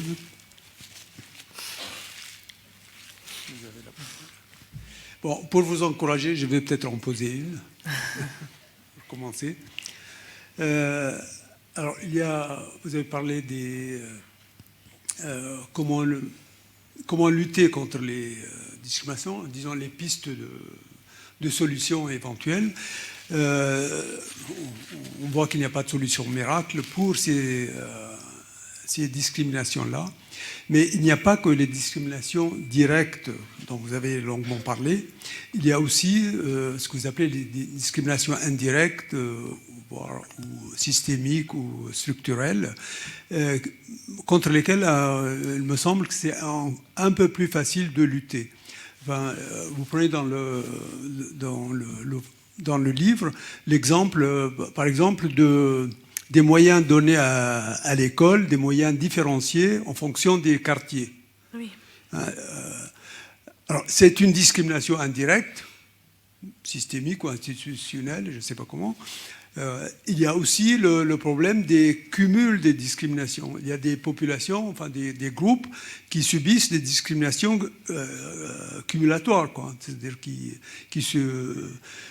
Et là aussi, c'est une discrimination qui est liée plutôt au fonctionnement de la société globale que différente de ce type de discrimination que vous avez décrit de manière claire. Alors, est-ce que vous pouvez nous dire quelques mots sur ce type de discrimination indirecte, systémique, enfin, vous les appelez comme ça, et comment lutter contre ces discriminations? Est-ce que c'est plus facile? Alors, je ne sais pas si c'est plus facile. En tout cas, juridiquement, oui, parce que les discriminations indirectes, c'est une notion dont l'objectif était en fait de donner plus de pouvoir ou de marge de manœuvre pour des discriminés. Parce qu'en fait, c'est très difficile juridiquement de prouver la discrimination telle que je l'ai définie de manière très stricte, directe. C'est-à-dire il faut vraiment prouver que, par exemple, dans l'interaction, il y avait, par exemple, d'autres candidats ou que c'est vraiment le motif qui est en fait discriminatoire qui a en fait pesé dans la décision des agents. Et ça, c'est, en fait, pour vous donner une idée, en fait, en France... donc le défenseur des droits reçoit très très peu de... Alors ça a augmenté avec l'agence, mais dans les années 2000, on avait 200 cas, je pense, de discrimination juridique comme ça, stricte. Et maintenant, on a peut-être autour de 2000, quelque chose comme ça, tout facteur confondu, parce qu'on a quand même essayé de donner plus de visibilité, mais on est très très loin des estimations qui sont données par nos études. C'est-à-dire que l'instrument juridique est très difficile et très imparfait, comme pour plein d'autres sujets d'ailleurs, pour mesurer. Mais ici surtout, c'est que c'est vraiment une micro-interaction et il faut quand même essayer d'arriver aux motivations des agents et ça, c'est très difficile. Et puis, en fait, ces expérimentations fictives ne représentent pas la réalité.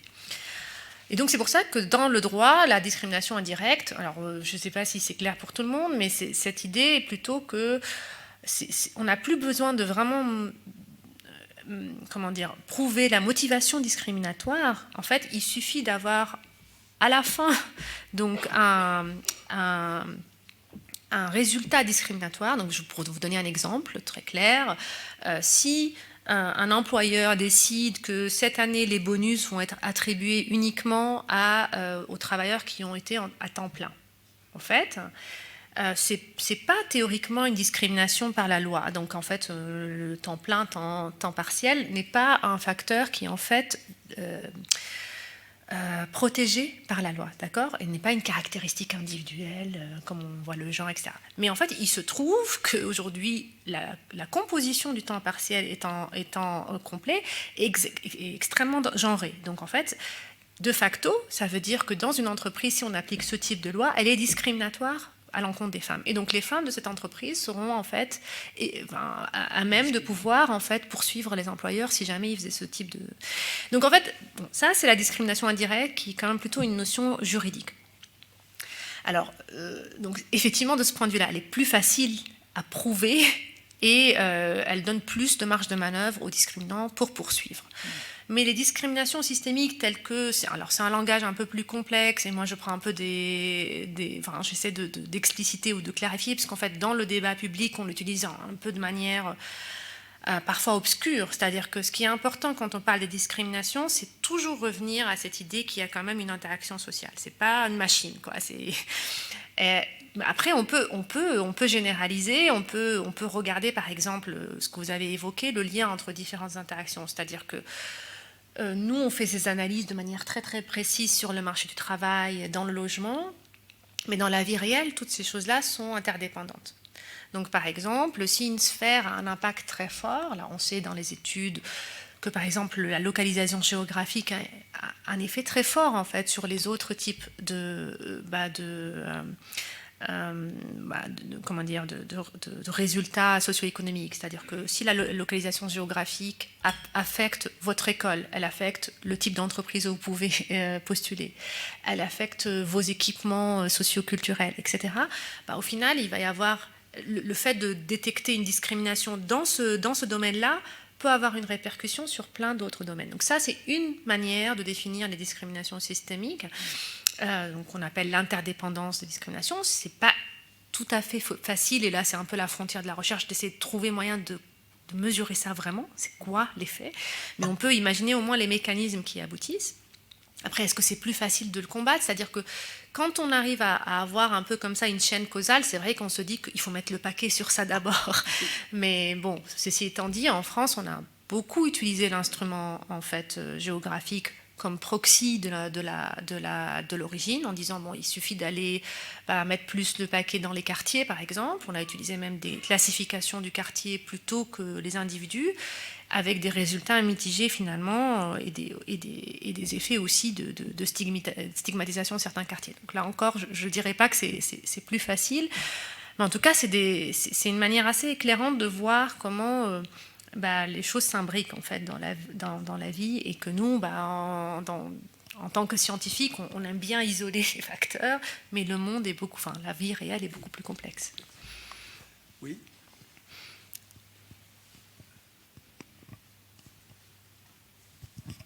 Bonsoir. Vous avez donné l'exemple des États-Unis comme pays où on a beaucoup combattu la discrimination, et c'est fort probablement le pays où on a commencé à le faire de la façon la plus forte et le plus tôt. Or, si on regarde, il me semble, les résultats, on peut penser au busing, par exemple. On a combattu la discrimination et on est arrivé exactement à l'opposé de ce que l'on voulait.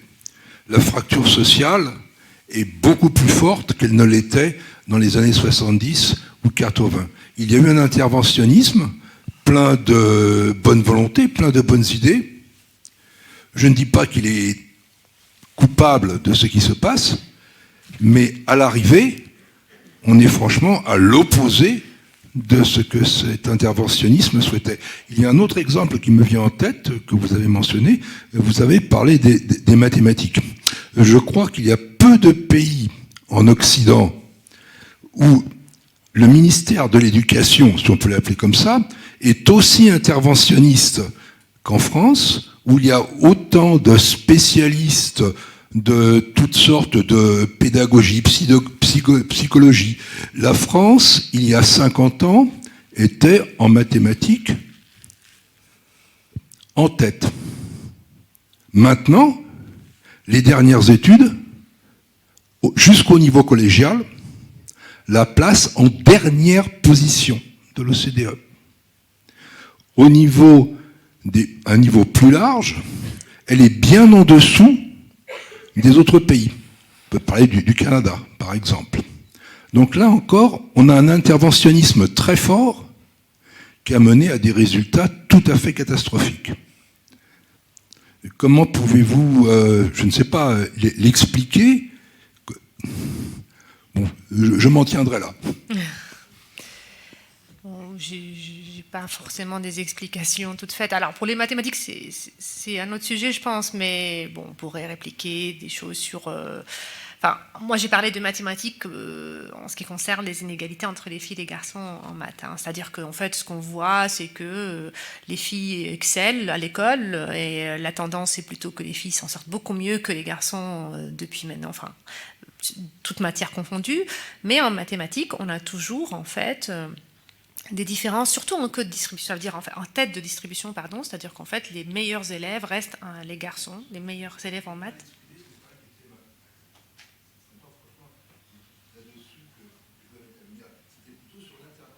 Oui, pardon, mais juste pour clarifier que je ne parlais pas du niveau de maths en général, et en fait, effectivement, je n'ai pas beaucoup d'explications sur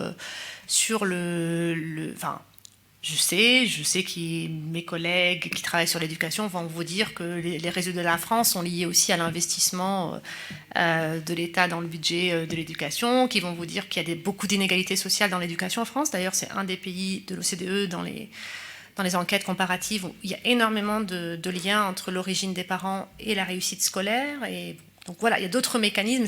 Je ne dirais pas que là, on peut vraiment identifier que c'est l'interventionniste de l'État qui a un effet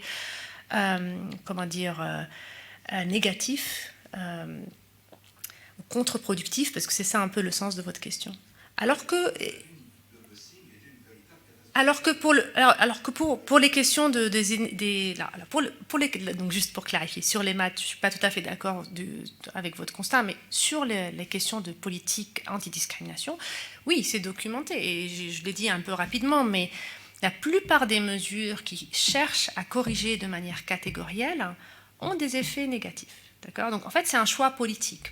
En fait, souvent. Et d'ailleurs, quand on regarde le débat sur l'affirmative action aux États-Unis, c'est super éclairant parce qu'effectivement, il y avait une question sur est-ce qu'on peut le faire, combien de temps on doit le faire, est-ce que c'est transitoire, est-ce que c'est pas transitoire, parce qu'on sait qu'il y a des effets négatifs et on peut l'expliciter, le démontrer. Pourquoi ? Parce qu'effectivement, ça crée en fait des attitudes négatives. Donc au final, ça renforce. Au contraire, une des sources de discrimination, c'est quand même les attitudes. Donc en fait, au final, si par exemple, des politiques créent des attitudes encore plus exacerbées envers les minorités, on peut imaginer que ce n'est pas du tout ce qu'on cherche à avoir sur le long terme.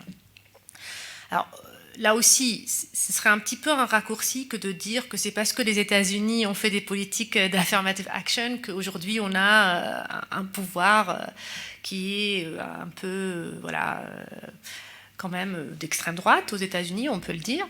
Je pense qu'il y a d'autres explications. Je ne suis pas spécialiste des États-Unis, mais en tout cas, il y a quand même une dimension on ne peut pas le nier, il y a une dimension de backlash racial très fort. Donc oui, là-dessus, c'est un peu une leçon. C'est-à-dire qu'on ne peut pas mener ces politiques de manière juste focalisée sur des politiques catégorielles.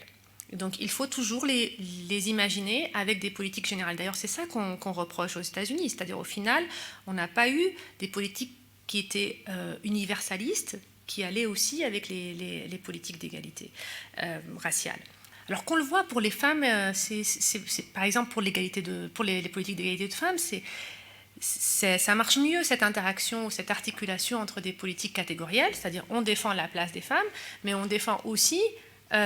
on fait ça dans un cadre plus global qui est en fait l'égalité universelle en fait. Et donc c'est un peu ces nuances-là qui font que sur le long terme, ces politiques-là peuvent mieux marcher. Mais encore une fois, je prétends pas qu'on puisse répondre à cette question de manière très simple. Et effectivement, il y a des effets négatifs aux politiques catégorielles. Encore une fois, ce que je défends par politique, ce que j'entends par politique catégorielle, c'est le fait de se dire en fait, il y a des discriminations, donc je vais distribuer plus de ressources aux catégories qui sont discriminées. En fait, ça ne marche pas sur le long terme.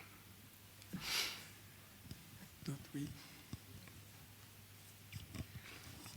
Sur le même thème, est-ce que vous pouvez continuer votre argumentation en ce qui concerne la politique des quartiers, entre guillemets, en France ?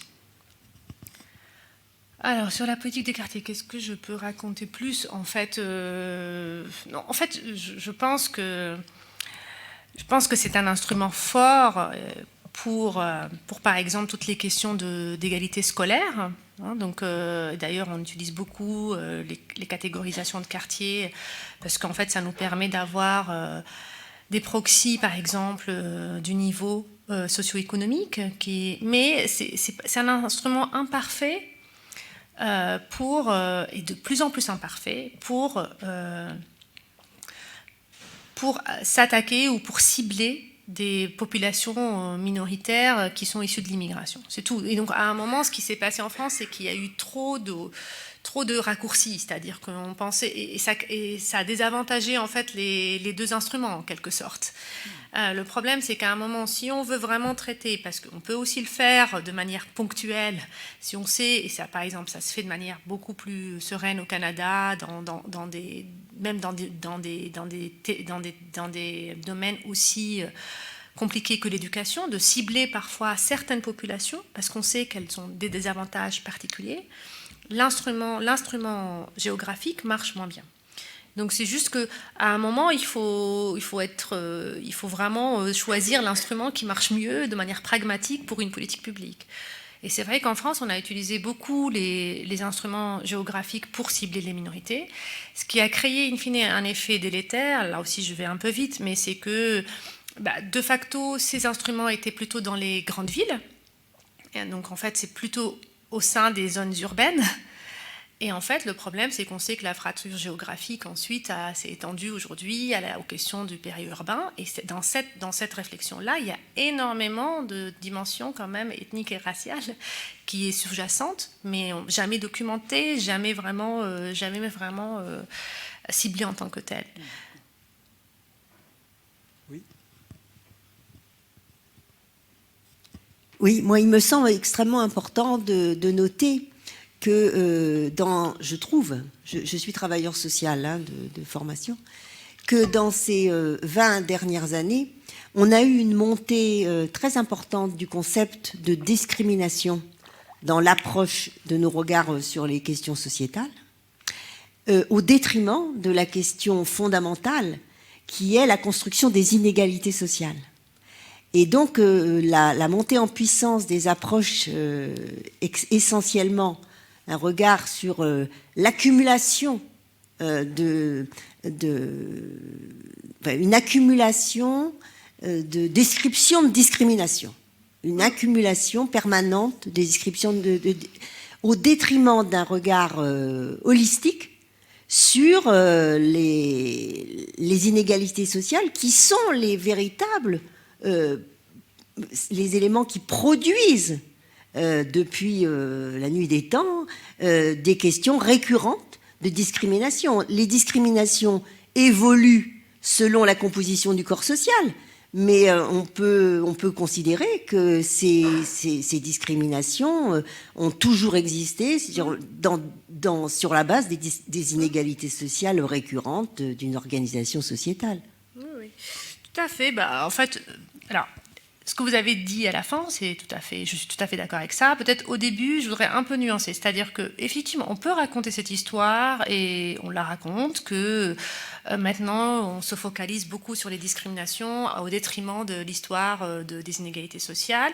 Et en fait, dans l'ouvrage, je discute un petit peu ça, c'est-à-dire cette tension qui existe. Alors parfois, on parle de l'égalité des chances versus égalité des places, c'est-à-dire qu'on voudrait... Et effectivement, il y a un lien entre les deux, c'est-à-dire on peut imaginer que dans des sociétés où les places sont très différentes, on va aussi avoir plus d'inégalités de chances, mais en fait, le vrai problème, c'est que les places sont très différentes et que quand on aura une sorte de compression des inégalités sociales, normalement, ça va aussi réduire les inégalités de type de traitement. Donc, c'est un débat qui existe depuis toujours dans ce domaine-là. Et moi, je pense que maintenant, on a beaucoup d'éléments pour réfléchir ces deux choses de manière moins conflictuelle. C'est-à-dire qu'en fait, d'abord, un point qui me semble assez important, c'est de rappeler que, en fait, c'est important de revenir, encore une fois, à la subjectivité des agents. Et en fait, le problème, c'est que du point de vue subjectif, en fait, les coûts des discriminations sont très forts. Et pour vous donner un exemple juste, si vous regardez en France... Le patrimoine moyen, alors je vais peut-être faire des raccourcis, mais il me semble qu'il est 50% des Français ont un patrimoine, je ne parle pas des revenus, un patrimoine qui est moins que 100 000 euros. Okay, donc les inégalités de patrimoine sont très très fortes, sont beaucoup plus fortes que les inégalités de revenus. Et un Français moyen, en fait, il n'a rien dans son compte en banque pour laisser à ses enfants. Sauf qu'en fait, en général, les gens en France sont très très très attachés à l'impôt contre l'impôt sur la succession. Si on faisait aujourd'hui un vote là-dessus, voilà, on sait très bien que c'est une mesure qui n'est pas en fait populaire. Donc en fait, je veux dire, ce qui est important, c'est ce que les gens perçoivent. Ils perçoivent que l'impôt sur la succession, c'est injuste. C'est pas quelque chose qui, voilà, ça les prive, même si en fait, objectivement, ils n'ont pas beaucoup à laisser en moyenne. Mais ils pensent que c'est injuste. Et donc, en fait, c'est pareil un peu pour les discriminations. C'est peut-être, alors là, pour le coup, on n'a pas beaucoup de moyens de vraiment estimer, c'est un peu la frontière de la recherche aujourd'hui, de regarder à quel point ça contribue aux inégalités en général. Mais en fait, encore une fois, si vous regardez par exemple les inégalités dans le recrutement contre les femmes, on a aujourd'hui une mesure qui montre que c'est pas massif. Mais il suffit que les femmes ressentent quand même que c'est très fort pour qu'en fait ça ait des effets sur leur comportement. Donc on peut pas complètement balayer l'importance de ces inégalités parce qu'en fait, pour les individus, c'est quelque chose qui les affecte au plus profond d'eux-mêmes et qui peut avoir des conséquences sur leur comportement et donc par ailleurs sur la société ensuite. Donc il faut les combattre, mais avec cette idée, et là je suis d'accord avec vous, c'est que on les perçoit beaucoup, alors peut-être que de ce point de vue-là, mon discours peut paraître un peu modéré, ou je ne sais pas comment dire, mou, mais on peut les percevoir comme, bien sûr, il y a un héritage historique pour certaines discriminations qui est révoltant, dont on aimerait se départir. On peut les voir comme le mal absolu, mais là où vous avez raison, c'est qu'en fait, c'est des constantes en fait, des interactions humaines. C'est que notre cerveau, même si on avait des lois super, même si on a toujours ce système de biais qui fait qu'on cherche dans les interactions à raccourcir, à aller au plus vite, et on se trompe souvent parce qu'on suppose que certains vont être plutôt comme ça ou plutôt comme ça. Donc, c'est pour ça que je parle d'humilité, c'est-à-dire que quand on s'attaque à ce problème, il faut s'y attaquer avec cette idée que c'est en fait présent dans nos sociétés, parfois exacerbé par une histoire qu'il faut combattre, etc. Mais souvent parce que tout simplement, on est imparfait dans la manière dont on alloue les ressources entre nous. On n'est pas des individus complètement justes quoi, dans nos relations sociales. Et du coup, ça ressemble un petit peu à la réflexion sur la défaillance du marché. C'est ce qu'un peu je dis à la fin dans mon ouvrage, c'est-à-dire qu'il faut le voir un peu comme, en fait, dans une société même égalitariste, on n'arrive pas à l'égalité. C'est un idéal, l'égalité. Et donc, en fait, les discriminations, c'est un facteur qui menace cet idéal-là. Donc, il faut qu'on trouve moyen de s'approcher, mais avec cette humilité de ne pas penser que ça serait quand même trop facile de dire que demain, on peut s'en débarrasser. Et d'ailleurs, on voit bien que voilà, sur la question de genre, malgré une transformation culturelle très, très importante de nos sociétés, très rapide quand on y pense, on a quand même encore des stéréotypes qui sont très persistants, on a des déplacements de certaines formes d'inégalité de genre, etc. Donc voilà, il faut rester humble, je pense.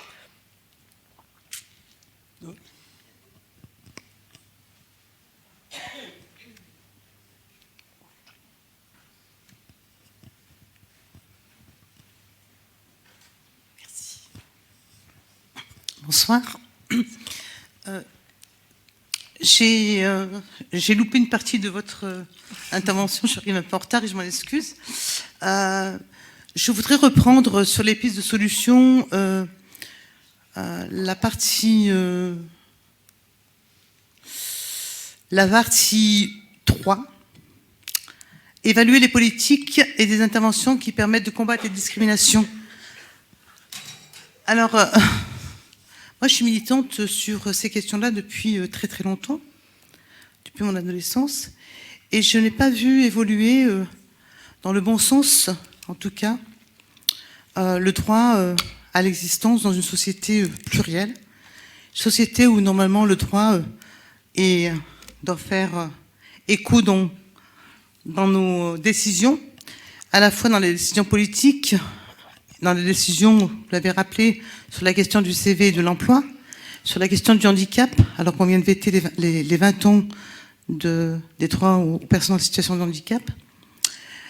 Et je me dis que finalement, depuis la marche de l'égalité et l'émergence, la marche égalité 83, émergence 84, rien n'a changé en fait. Vous avez vaguement effleuré la question des enveloppes que pouvaient mettre les politiques dans les quartiers.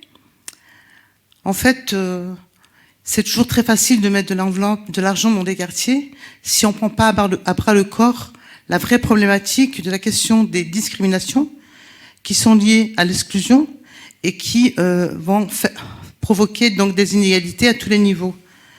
Alors, comment m'expliquer qu'aujourd'hui, vous êtes dans une phase où vous portez la réflexion à ce niveau-là, alors que les discriminations liées à la politique d'aujourd'hui, mais d'hier, ne datent pas simplement de 2020 ou de 2026, mais en tout cas, cela fait depuis déjà plusieurs décennies que l'on subit, en tout cas, ces différentes formes de discrimination, voilà, quelle qu'elle soit du genre, à l'emploi, au handicap, à l'origine, à sa pratique religieuse, etc. Alors j'aimerais comprendre, parce qu'en fait, je reste quand même très en retrait, même si je peux abonder dans une partie de votre présentation, n'empêche que je reste très en retrait par rapport à une vision juste et équilibrée d'une société qui se dit émancipée, alors que finalement, on creuse le fossé de la discrimination, des discriminations, et on n'a pas de solution réelle. Alors les politiques, quels que soient les politiques, hein, qu'ils fût de gauche, de droite, et avec aujourd'hui une association centre-droit et extrême droite, là où il y a le danger, encore plus, n'ont pas donné de solution à la question de la discrimination, fait qu'aujourd'hui, sur la question des quartiers, par exemple, et des quartiers les plus sensibles, eh ben, nous avons des citoyens qui le vivent. Alors moi, j'aime bien quand on parle de personnes en tant que citoyens et non en tant que minorité. Merci.